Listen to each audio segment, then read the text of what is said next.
இது எப்படி பண்றது? இது எனக்கு எங்கள் மாமியார் வந்து கற்றுக்கிட்டாங்க. அவங்க கற்றுக்கிட்டு எனக்கு கற்றுக் கொடுத்தாங்க. அதை இப்போ நான் உனக்கு சொல்லித்தரேன். வா, இந்த முறுக்கு எப்படி பண்ணுறான்னு உனக்கு காமிக்கிறேன். இது சீப்பிச்சீடப்பா. இதுக்கு அரிசி மாவும் உளுந்த மாவும் மிக்ஸ் பண்ணிவிட்டு தேங்காய் பால் சுட வச்சு ஊற்றணும்.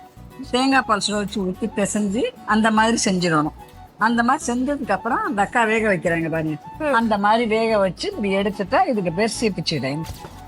இது நான் ஒன்று செஞ்சு பார்க்கலாமா? இதை நீ செய், நான் உனக்கு சொல்லித்தரேன். இதை இப்படி வச்சுக்க.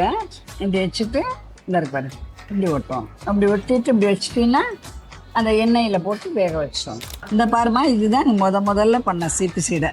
டேஸ்ட் பண்ணி பாரு. சில சுவைகள் சாகாது, தலைமுறையாக பயணிக்கும்.